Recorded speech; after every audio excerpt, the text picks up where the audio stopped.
नमस्कार, active Marathi news चॅनलमध्ये आपणा सर्वांचे स्वागत आहे। डॉक्टर बाबासाहेब आंबेडकर स्मारक येथे रिपब्लिकन सेनेचा मेळावा संपन्न। रिपब्लिकन सेनेचे संस्थापक अध्यक्ष आनंदरावजी आंबेडकर साहेब यांच्या आदेशाने तसेच अहिल्यानगर जिल्हा रिपब्लिकन सेनेच्या वतीने गरीब होतकरू लोकांसाठी घरकुल स्कीम माहिती तसेच होऊ घातलेल्या महानगरपालिका, नगरपंचायत, पंचायत समिती, नगरपालिका निवडणुकीसंदर्भात मेळावा करण्यात आला। कार्यक्रमाचे प्रमुख माननीय प्रकल्प अधिकारी म्हेत्रे साहेब यांनी महानगरपालिकेच्या घरकुल स्कीम संदर्भात मार्गदर्शन केले व माहिती दिली।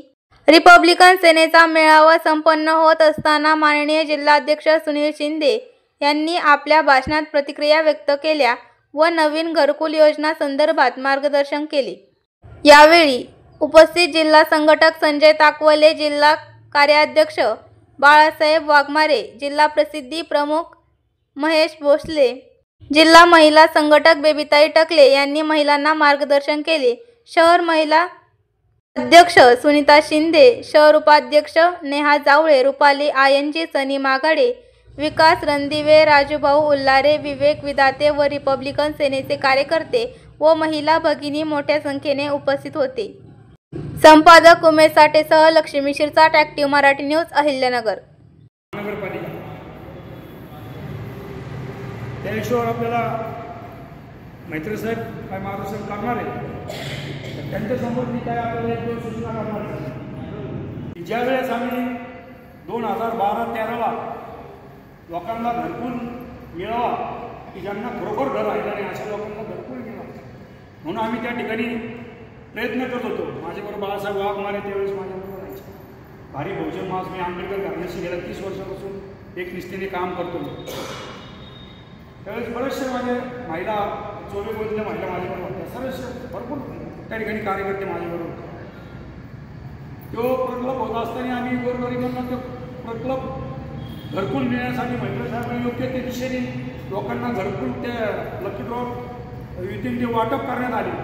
आणि दुसरीकडं मला सांगायचं एवढंच करतो, दुसरीकडं पण त्यांनी एक व्यवसाय म्हणून चालू केला। मी त्यांचं आता नाव घेणार नाही की मी देखील तुम्हाला घरकुलं मिळवून देणार, मी देखील तुम्हाला जागा मिळवून देणार म्हणजे लोकांना त्यातले मला वाटतं काही लोक आहेत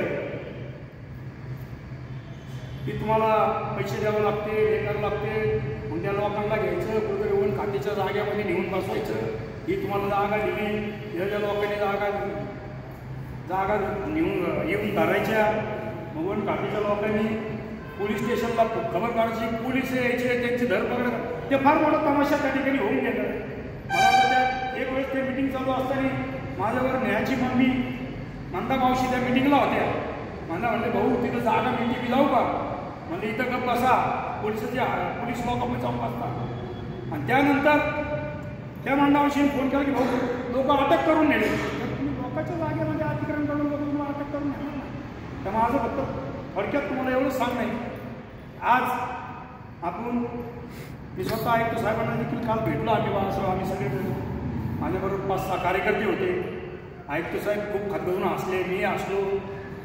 आमचा मोकट पुत्रांचा विषय निघाला, घरकुलाचा विषय निघाला, घरकुलचा विषय मैत्री साहेबांनी त्यांनी फोन केला। मी आपल्याला एकच विनंती करतो, नगर शहरामध्येच नाही जिल्ह्यामध्ये सुनील शिंदे हा प्रामाणिक काम करणारा व्यक्ती, कोणत्याही गोरगरिबाचा कधी पैसा घेतलेला नाही, घेणार नाही, या जागेवर सांगतो। आणि आपल्याला तिथे विनंती सांगतो की उद्या भविष्यात तुम्हाला घरकुलाच्या नावाखाली कुणी पैसे मागते हे लक्षात ठेवा। साहेब आपल्याला सांगतो, कुणी पैसे मागते, कुणी त्याला बळी पडू नका। मी तुम्हाला विनंती सांगतो, फक्त आपल्याला एवढंच करायचं की ज्या वेळेस तुम्हाला मुंबईला मी वेळेस दिली सर्वांना त्याला कुणी बळी पडू नका। उद्या तुम्हाला मी तुम्हाला घर देतो, मी तुम्हाला मैत्री साहेबांना घेऊन जातो, मी तुम्हाला आयुक्त साहेबांना घेऊन जातो, तुम्हाला घर देईल, तुम्ही 10,000 द्या, 20,000 द्या, याला कृपाई करून बळी पडू नका। माझा नंबर तुमच्याकडे, बाळासाहेब वाघमारेंचा नंबर तुमच्याकडे, आम्हाला कॉन्टॅक्ट करा, आम्हाला विचारा। मुंबईला तुम्हाला जाताना तुमच्या गाडी करताना मी तुम्हाला घेऊन जातो, मी काय टाटा तुम्हाला घेऊन जायला नाही, जे काय गाडी करतो जो काय तुम्हाला सगळ्यांना सहभाग होईल तो भरून मी तुम्हाला घेऊन जाणार आहे। साहेब मला मार्गदर्शन करणार आहेत मुंबईत जाताना, फक्त मी तुम्हाला एवढंच या ठिकाणी सूचना करतो, आपण जे सगळे नावं दिलेत मी सर्वांची लिस्ट केली, त्याच्यावरती सगळ्यांचे नंबर घेतले, ते मी आपल्याला सादर करणार आहे आणि त्या लिस्टवर आपण त्यांना त्यांच्या नंबरवर ज्याच्यावर तुम्हाला वाटेल त्यांना फोन करा, त्यांना बोलून घ्या, त्यांची काय त्यांची हे घ्या आणि पुढीलच मग तुम्ही त्यांच्याशी कारवाई करा. या एवढ्या ठिकाणी बोलतो, माझं मी थांबतो. साहेब पुढे मार्गदर्शन साहेबांना पण आता मिटिंग घे बोलायची, ते बोलल्यानंतर मग आपली परत या ठिकाणी चर्चा होईल. आज या ठिकाणी श्री भाऊसिंदेंनी जो मेळावा आयोजित केला आहे घरकुल योजनेसाठी, त्याबाबत मी तुम्हाला तांत्रिक माहिती द्यायला आलो आहे. आता यापूर्वी महापालिकेने 2-3 योजना राबवल्या आहेत, त्या पण साधारणतः 12-13 वर्षापूर्वी होत्या. त्या निव्वळ झोपडपट्टी वाचण्यासाठी होत्या. त्याच्यामध्ये लाभार्थी हिस्सा खूप कमी होता, म्हणजे 10,000 रुपये तुम्ही भरले, 15,000 भरले की तुम्हाला ते घर मिळायचं. पण ती त्या 12 वर्षापूर्वी ती योजना होती. आज तशी योजना नाही आहे. आज सध्या महापालिकेकडे एकच योजना आहे, प्रधानमंत्री आवास योजना. याच्यामध्ये काय होतं, लाभार्थी हिस्सा जास्त येते. त्यावेळेस जेवढे घराचे खर्च आहे त्याच्या 80-90% शासन अनुदान द्यायचं. म्हणजे समजा एखादं 2 लाखाचं घर आहे, त्याला 1,15,90,000 रुपये शासन द्यायचं आणि तुमचा 10-12 हिस्सा असायचा. आता तसं नाही आहे. आता महापालिका कुठे घर बांधायचं असतं योजना आपण नंतर शासन फक्त 2.5 लाख देत आहे. बाकी जो काय खर्च आहे तो सगळा उर्वरित लाभार्थ्याला करावा लागतो. आता आपण आगरकर मळ्यात सध्या 5 एकर जागेवर 504 घरं बांधतोय आपण. आता आगरकर मळ्याचा आजचा जर जागेचा भाव पाहिला तर 2,500 रुपये स्क्वेअर फूट भाव आहे तिथं, म्हणजे 25 लाख रुपये मोठा भाव आहे आगरकर मळ्याचा. आणि तिथं आपण 1 BHK फ्लॅटची स्कीम करतो आपण तिथं, त्याच्यामध्ये 2.5 लाख रुपये गव्हर्नमेंट द्यावे. आता या घरात जर खर्च काढला, इथं काळी माती त्यामुळे पाईप फाउंडेशन घ्यावं लागतं. तुम्हाला बाकी गोष्ट समजत ना, काळ्या मातीचा खर्च जास्त येतो. तिथं आपला फ्लॅटचा खर्च आला 13,45,000. महापालिकेने काही जमिनीचे भाव धरले, फक्त जे बांधकाम खर्च आहे त्याला अंतर्गत रस्ते कंपाऊंड वगैरे तोच खर्च झाला. तो खर्च आला आहे 13,45,000. त्यात शासन 2.5 लाख रुपये द्यायला प्रत्येक लाभार्थीच्या मागे, म्हणजे 10,95,000 आपला फ्लॅट बसणार तो फ्लॅट. म्हणजे आपण आता ऐकायला असं वाटतं की तुम्हाला वाटतं की 10,95,000 इतकी रक्कम ही फार मोठी रक्कम आहे, बरोबर आहे. पण मार्केटच्या तुलनेत ही रक्कम निम्मीच आहे. म्हणजे जर तुम्ही आगरकर मळ्याला आपली स्कीम देतो त्याच्या पुढे जर तुम्ही चौकशी केलं 100-200 मीटरवर तर तो 25 लाखाला फ्लॅट आहे, कारण तो प्रायव्हेट बिल्डरचा प्लॉट आहे ना, त्याला काही शासन अनुदान नाही, काय नाही. आपला 10,95 आहे. याच्यामध्ये आपण आता सध्या ऑनलाईन फॉर्म भरून घेऊन राहिलो, म्हणजे डायरेक्ट महापालिकेत प्रकल्प विभागात त्यांना फॉर्म भरणं चालू आहे. तुमचे कागदपत्र तुम्हाला देतो, काय कागदपत्र लागतील ते कागदपत्र समजा ज्याला घ्यायचं असेल पहिले ज्याचे. आता ह्या योजनेसाठी काय करा, पहिली तुमची मानसिकता आपल्याला तेवढे 10-95 घ्यायचं आहे का, म्हणजे आपण तेवढे जमा करू शकतो का, त्याला पहिले ते फॉर्म भरल्यावर तुम्हाला संमतीपत्र द्यावं लागतं. त्याच्यावर 1 लाख रुपयाचं डिमांड ड्राफ्ट साहेबांचं नाव द्यावं लागतं. मग हे घर काही 1 वर्षात पूर्ण होणार नाही, त्याला लागणारे 3 वर्ष. ते काम सुरू होईल साधारणतः जानेवारीनंतर, म्हणजे आचारसंहितेनंतरच सुरू होईल काम. त्याला 3 वर्ष लागणार. तुम्हाला 3 वर्ष टप्पे ठरवून दिले जातात, ज्याची कोणाची कॅपॅसिटी असेल. आता ही योजना अति गरीब लोकांसाठी नाही, आम्हाला मान्य आहे. परवा माझी सुनील भाऊंची चर्चा पण झाली, ते म्हणले आम्ही एकनाथ शिंदे साहेब असतील किंवा कोणाकडं याच्यात राज्य शासनाचा हिस्सा वाढवण्यासाठी ते म्हटले मी शासनाला पाठपुरावा करणार आहे. या व्यतिरिक्त आपल्याकडं अनुसूचित तुमची सगळे तुमच्यामध्ये अनुसूचित जमातीमध्ये किती जण आहे, अनुसूचित जातीचे किती जण आहेत, सगळेच आहेत ना. यासाठी आपल्याकडे ना रमाई आवास योजना म्हणून आहे. याच्यामध्ये जर तुमच्याकडे मोकळा प्लॉट असेल कोणाचा, म्हणजे मोकळा प्लॉट आहे पण तो तुमच्या नावावर पाहिजे, शासनाचं नाही पाहिजे. त्याच्यामध्ये महापालिका शासनाची योजना रमाई आवास योजना म्हणून त्यामध्ये 2.5 लाख रुपये तुम्हाला घर बांधायला अनुदान मिळतं. म्हणजे ही योजना जाऊ द्या, पण त्याच्याकडे समजा कोणाचा प्लॉट असेल तर त्या योजनेचा तुम्ही लाभ घ्या. त्या योजनेचा प्रस्ताव सगळीकडे लेवलला जातो, त्याच्यावरती मुंबई दिल्लीत जात नाही. जर कोणाचा असा मोठा प्लॉट असेल त्याला घर बांधायचं असेल तरी ह्या योजनेचा लाभ घ्या. त्याला क्रायटेरिया एकच आहे, तो उत्पन्न 4.5 लाखापर्यंत पाहिजे, तुमच्या स्वतःच्या नावावर जागा पाहिजे आणि अनुसूचित जातीचा तुमच्याकडं दाखला पाहिजे. त्याला काय फारच नाही. म्हणजे ही एक योजना आहे. आता या व्यतिरिक्त ही योजना कशी सर्वसामान्यांना फारशी अति गोरगरिबांना परवडणारी योजना नाही आहे. त्यासाठी आम्ही अजून काही ठिकाणी जागा मागणी करतोय. म्हणजे समजा केडगावला आम्हाला जागा मिळाली, ते कॉस्ट अजून कमी होईल. म्हणजे आम्हाला तुम्हाला 7 लाखात पण घर आहे, हे 10-95 ते 7 लाखात पण देत आहे. ते पण आम्ही जागेची मागणी करतोय. या व्यतिरिक्त अनुदानाबाबत शिंदे साहेब म्हटले की मी थोडं वरती फॉलोअप पण घेत आहे. ते जर आलं तर अजून चांगलं होतं. म्हणजे तुम्हाला तुमचा हिस्सा आहे तो अजून कमी होऊन जाईल. अशा प्रकारची योजना आहे. त्याच्यात 1 BHK स्वरूप आहे. Bedroom, hall, kitchen, 400 square foot built घ्यायचं आहे. याच्यामध्ये आपण अंतर्गत रस्ते, कंपाऊंड वॉल, जे काय ड्रेनेज लाईन, पाण्याची पाईपलाईन, पाण्याची टाकी, जे काही आहे ते सगळं आपण एकदा प्लॅन पाहून घ्या. तुमच्या ज्यांना कोणाला असेल की आपण हे करू शकतो, कारण घर आपल्याला पुढे पुढे घ्यायचं असतं कधी ना कधीतरी. आणि आज नगरमध्ये परिस्थिती पाहता मोठ्याच्या ठिकाणी 10-18 लाखाच्या पुढे घर मिळत नाही, तुम्हालाही माहिती. तर ज्याला कोणाला कॅपॅसिटी असेल त्यांनी याचा लाभ घ्या. किंवा आपल्याकडे सर्व योजना पण आहे आणि याच्या व्यतिरिक्त आपण काही अजून दुसऱ्या योजना लॉन्च करतो, पण त्याला वेळ लागतो. काही शंका असल्या तरी विचार. मला तुमच्या शंका असतील तर सांगा.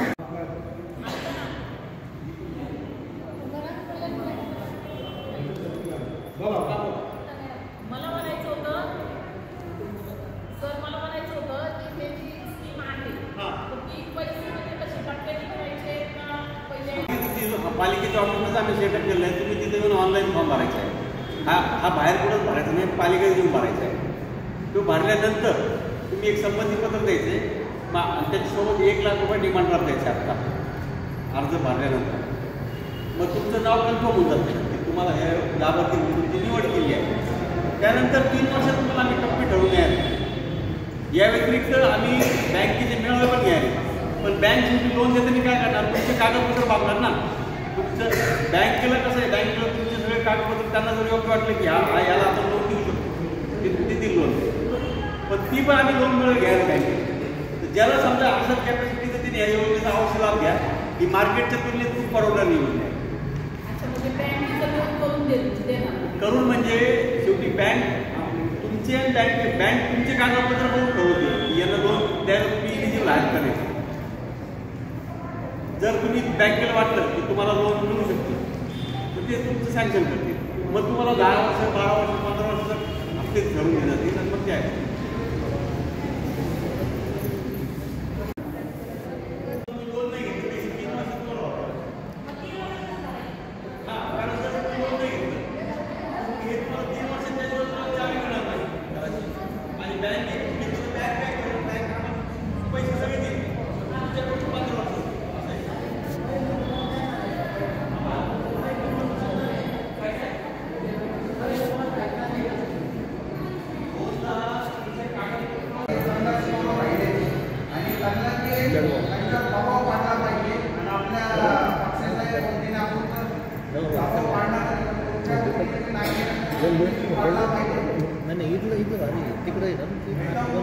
जातानाच लगेच चालू होतं. हे 4-5 मीटिंग झाल्या, काहीच झालं नाही. आलंय पेपरला, आलंय याला असं म्हणतो आपण, बरोबर आहे. पण जर आपण एखादी गोष्ट करायचीच म्हणली, त्याचा जर पाठपुरावा जिद्दीने जर तुम्ही करत असाल तर ते सक्सेस होणारच. त्याच्यानंतर आपल्यासोबत आपण तुम्ही आता रिपब्लिकन पक्षाच्या सोबत जर आहे आणि सुनील शिंदे साहेब जर तुमच्यासोबत आहे आणि आमची सगळी स्कीम आहे, आम्हाला भरपूर घर आहेत. म्हणजे असं काही नाही आहे, आमचं स्वतःच घर आहे, चांगलं आहे, त्यांना पण घरं आहे. ते कोणासाठी पळतात आहे? तुमच्यासाठी. जे ज्यांना घरकुल नाही आहे किंवा जे घरासाठी येतात आहे, की त्यांना वाटतंय की बाबा कळमामांसंग जर आपण राहिलो, त्यांनी आपल्याला सांगितलं की घरासाठी मिटिंग आहे त्याच्यासाठी चला म्हणून, तर आपण त्यावेळी जर जातोय आपलं काम किंवा आपण काय नावं किती झाले, 103 नावं झाली. अजूनही कोणाची नावं शिल्लक आहे, बरोबर आहे. अजूनही कोणाची नावं शिल्लक आहे. जसं त्या वहीमध्ये नावं येतात आहे, जेवढी लिस्ट होईल तेवढी लिस्टनीच इथं लोक पाहिजे. नाहीतर तुम्ही म्हणता हा माझी मुलगी आहे, ती घरी आहे, दिसून आहे, ती घरी आहे, तिला कामाला सुट्टीच नाही, त्यांना घराची गरज आहे ना, ते आपण इथं पाहिजे. कारण जर तुम्ही उद्या आयुक्त आपल्याला मिटिंगला जायचं त्यावेळेस लोक आहे लिस्ट लावला तुम्ही आवरून आले पाहिजे. कधी म्हणता ना 11:30 वाजता तुम्ही 11 वाजताच पाहिजे. तर आम्हाला तुमचे पैसे घ्यायचे, तुम्हाला मागायचे, 10,000 द्या, तुम्हाला घर देतो, आता 4 करतो, असं मी काय करत नाही तुम्हाला.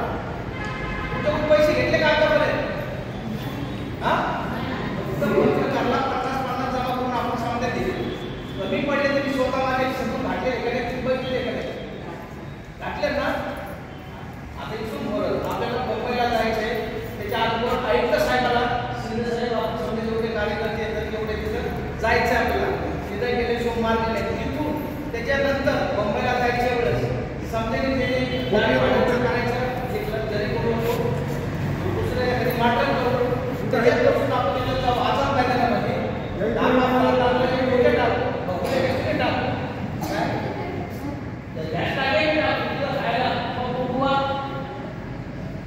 तिथं भात करून खायला आजार मैदानामध्ये बसायचं ना डायरेक्ट शिंदे रायबाला जाते त्यांना बोलून घेते तिथं मंडपचा खर्चही राहील तिथं आजार मैदानामध्ये पाणी लागेल संडासला पैसे मी रिपब्लिकन पक्षाची शहर अध्यक्ष आहे सुनीता शिंदे। हे आपली आज जी बैठक झालेली होती ती आपली बैठक मेळावा झालेला आहे आणि जे आता इलेक्शन आहे सध्याचं त्याच्यासाठी त्या इलेक्शनासाठी आपण एकत्र गोळाही झालेलो आहे। आणि दुसरी गोष्ट जे वंचित आहेत सगळे घराच्या याच्यामध्ये तर त्यांना घरं कसे मिळवून द्यायचे आपले जे एकमत झालेलं आहे शिंदे साहेबांचं आणि रिपब्लिकन पक्षाचं तर त्यांच्याकडे आपण हे निवेदन दिलेलं होतं। आणि ज्या दिवशी इथं पारनेर मध्ये जेव्हा एकनाथ शिंदे साहेब आलते तेव्हा आम्ही त्या मीटिंग मध्ये गेलतो आणि तेव्हाही निवेदन हे दिलेलं आहे। तर त्याच्यामुळं जेवढ्या संख्येने हे मतदान होईल आपलं तर त्यांचंही आपल्याला सपोर्ट राहणारच आहे आणि सहकार्य सगळ्यांनी करावं मतदान पण चांगलं व्यवस्थित होईल म्हणजे। थँक्यू। त्यांना या ठिकाणी या पक्षाची आज एक महानगरपालिका आणि जिल्हा परिषद पंचायत समिती निमित्त आज महिला मेळावा आणि कार्यकर्ते मेळावा या ठिकाणी आज आयोजित केला होता। त्या मेळाव्यामध्ये येणारी महानगरपालिका मध्ये रिपब्लिकन सेना आणि शिंदे गटातील त्या उमेदवाराला मतदान करून कसं निवडून आणायचं आज या ठिकाणी मार्गदर्शन झालेलं आहे। आज या मीटिंगचं आदेश सरसेनानी आनंदराज आंबेडकर साहेब यांच्या आदेशानुसार आज या ठिकाणी मीटिंग बोलावली। तसंच या मीटिंगमध्ये येणाऱ्या महानगरपालिका जिल्हा परिषद असेल पंचायत समिती असेल या निवडणुकीमध्ये आपण जास्तीत जास्त रिपब्लिकन सेनेच्या महिला कार्यकर्त्यांनी कसं मतदान करायचं आज या ठिकाणी मार्गदर्शन झालं। तसंच याच्यामध्ये जे घरापासून वंचित आहेत अशा लोकांना आज या ठिकाणी महानगरपालिकेचे प्रकल्प अधिकारी मैत्री साहेब यांना या ठिकाणी बोलून हा मेळावाचं मार्गदर्शन त्यांनी केलं की कोणत्या पद्धतीने कसे कोणत्या पद्धतीने घरामध्ये किती सहभाग असला पाहिजे किती नसला पाहिजे आणि किती मोफत घरं याच्यामध्ये असले पाहिजे आज त्यांनी या ठिकाणी मार्गदर्शन केलं। आणि मार्गदर्शन केल्यानंतर आमचं या ठिकाणी रिपब्लिकन पक्षाचा या ठिकाणी मेळावा झाला आहे। त्या मेळाव्यामध्ये काही कार्यकर्त्यांनी महिला आघाडींनी या ठिकाणी प्रवेश केला की आज त्यांना खरं वाटू लागलं की आज या रिपब्लिकन सेनेमध्ये काम करायचं म्हणजे आंबेडकर घराण्याशी काम करायला या ठिकाणी वाटू लागलं। म्हणून आज आम्ही या ठिकाणी नगर जिल्ह्यामध्ये रिपब्लिकन पक्ष कसा संघटित होईल कसा जिल्ह्यामध्ये घराघरामध्ये जाईल आज या ठिकाणी आम्ही या सर्वांना मार्गदर्शन केलंय। इथून पुढे पण असंच आम्ही मार्गदर्शन करणार आहोत आणि सर्व आम्ही या ठिकाणी इथून पुढे महानगरपालिका पंचायत समितीमध्ये निवडणुकीमध्ये शिंदे गटावर राहून आम्ही या ठिकाणी प्रचार यंत्रणा करणार आहोत। जय भीम, जय महाराष्ट्र, जय लवजी। आज छोटेखानी आगामी महापालिका निवडणुकीच्या अनुषंगाने त्याचप्रमाणे जिल्हा परिषद पंचायत समितीच्या निवडणुकीच्या अनुषंगाने आणि नगर शहरामध्ये जे गोरगरीब आहेत की जे घरकुलापासून वंचित आहेत अशा वंचित घटकांसाठी आज या ठिकाणी रिपब्लिकन सेनेच्या माध्यमातून मेळावा छोटेखानी मेळावा आयोजित करण्यात आला होता। या मेळाव्याला प्रमुख मार्गदर्शक म्हणून सुनीलराव शिंदे यांनी मार्गदर्शन केलं। या मेळाव्याच्या निमित्तानं महापालिकेचे प्रकल्प अधिकारी सन्माननीय मेहत्रे साहेब यांनी घरकुलाच्या विविध योजनांची माहिती दिली। कशा पद्धतीने गोरगरिबांना चांगल्या पद्धतीचे घरं मिळवून द्यायचा महापालिकेचा आणि शासनाचा मानस आहे एकंदरीत स्पष्ट केलं। इथून पुढच्या काळामध्ये महापालिकेच्या निवडणुका असतील जिल्हा परिषदेच्या निवडणुका असतील पंचायत समितीच्या निवडणुका असतील त्याच्यामध्ये पक्षाचे राष्ट्रीय अध्यक्ष सरसेनानी आनंदराज आंबेडकर साहेब त्याचप्रमाणे राज्याचे विद्यमान उपमुख्यमंत्री एकनाथजी शिंदे साहेब यांनी या निवडणुकीच्या पार्श्वभूमीवर महायुती केलेली आहे युती केलेली आहे आणि त्या अनुषंगाने आपण या निवडणुकीमध्ये रिपब्लिकन सेनेचे काही उमेदवार आम्ही देणार आहोत। महापालिकेच्या निवडणुकीमध्ये त्याचप्रमाणे जिल्हा परिषद पंचायत समितीच्या निवडणुकीमध्ये ज्या ठिकाणी शिंदे गटाची आपले उमेदवार आहेत त्या ठिकाणी शिंदे गटाच्या शिवसेनेच्या उमेदवारांना रिपब्लिकन सेनेचे कार्यकर्ते मतदार मोठ्या संख्येने मदत करून भरघोस मतांनी निवडून आणण्याचा आमचा एकंदरीत मानस आहे। येणाऱ्या पुढच्या काळामध्ये घरकुलाच्या प्रश्नासाठी रिपब्लिकन सेना नेहमी आग्रही राहणार आहे असाच आजच्या या मेळाव्याच्या निमित्तानं सर्व कार्यकर्त्यांनी मनोदय व्यक्त केलेला आहे। आणि भरपूर पद्धतीने आज या ठिकाणी जे सर्वसामान्य गोरगरीब आले त्यांचं मी मनापासून या मेळाव्याच्या निमित्तानं धन्यवाद देतो आणि या ठिकाणी थांबतो। जय